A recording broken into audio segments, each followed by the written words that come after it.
అసలు థైరాయిడ్ సమస్యలు అంటే ఏంటంటే రకరకాలైనటువంటి థైరాయిడ్ సమస్యలు మనం ప్రస్తావించుకోవాల్సి ఉంటుంది. ముందుగా ఎక్కువగా చూసేటువంటి థైరాయిడ్ సమస్య హైపోథైరాయిడిజం. రెండోది హైపర్ థైరాయిడిజం. మూడోది థైరాయిడైటిస్. నాలుగోది థైరాయిడ్ నాడ్యూల్స్. ఐదోది థైరాయిడ్ క్యాన్సర్. థైరాయిడ్ సమస్యలు ఎందుకు వస్తాయి అంటే అది జన్యుపరమైనటువంటి కారణాల వల్ల కావచ్చు, ఎన్వైరన్మెంటల్ ఫ్యాక్టర్స్ వల్ల కూడా కావచ్చు.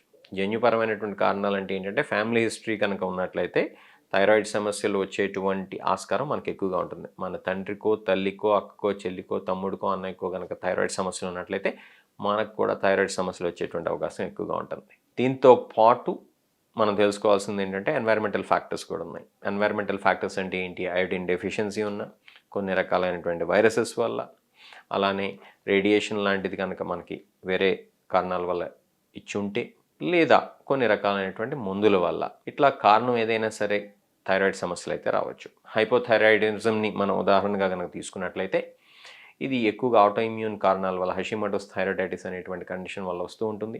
కొన్ని ఏరియాస్లో అయితే కనుక అయోడిన్ డెఫిషియన్సీ వల్ల వస్తూ ఉంటుంది. తల్లిదండ్రులకి హైపోథైరాయిడిజం ఉన్నట్లయితే వచ్చేటువంటి అవకాశం ఉంటుంది.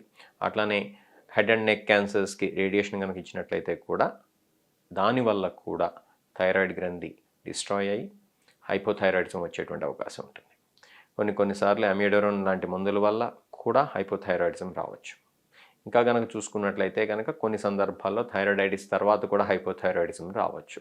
అట్లానే థైరాయిడ్ క్యాన్సర్ లాంటి వాటికి సర్జరీ కనుక చేసున్నట్లయితే, లేదా థైరాయిడ్ నాడ్యూల్స్ ఉండి సర్జరీ చేసున్నట్లయితే కూడా హైపోథైరాయిడిజం రావచ్చు. అలా కారణాలు ఏదైనా కూడా హైపోథైరాయిడిజం అనేది సర్వసాధారణంగా చూసేటువంటి జబ్బుల్లో ఒక జబ్బు. ఇది ముఖ్యంగా ఆడవాళ్ళలో ఎక్కువగా ఉంటుంది. హైపర్ థైరాయిడిజం విషయానికి వచ్చినట్లయితే కనుక ముఖ్యంగా 3 రకాలైనటువంటి హైపర్ థైరాయిడిజంలు ఉన్నాయి. ఇతరత్ర రకాలు ఉన్నా కూడా ఈ 3 రకాలను మనం ఎక్కువగా చెప్పుకోవాల్సి ఉంటుంది. ఎక్కువ కామన్గా చూసేది గ్రేవ్స్ థైరోటాక్సికోసిస్. ఇది ఆటోఇమ్యూన్ కారణాల వల్ల వస్తుంది.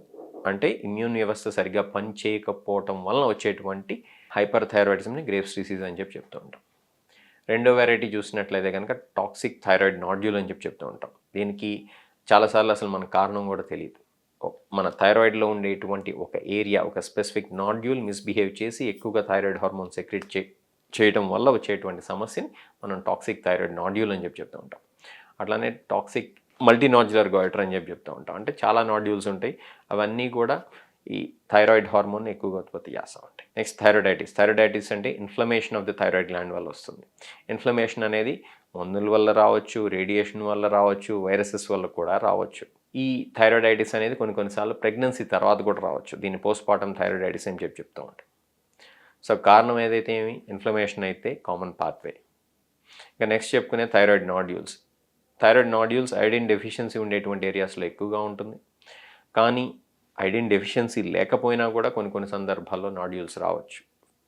ఇంకా చివరాఖరిగా చెప్పుకోవాల్సింది థైరాయిడ్ క్యాన్సర్. ఫ్యామిలీ హిస్టరీ ఉన్నట్లయితే కనుక థైరాయిడ్ క్యాన్సర్ వచ్చేటువంటి అవకాశం ఎక్కువగా ఉంటుంది. అంటే తల్లిదండ్రులకు కానీ, బ్రదర్స్కి, సిస్టర్స్కి కానీ థైరాయిడ్ క్యాన్సర్ ఉన్నట్లయితే, లేదా ఇతరత్ర క్యాన్సర్లు ఉన్నట్లయితే కూడా మనకి థైరాయిడ్ క్యాన్సర్ వచ్చేటువంటి అవకాశం ఎక్కువగా ఉంటుంది.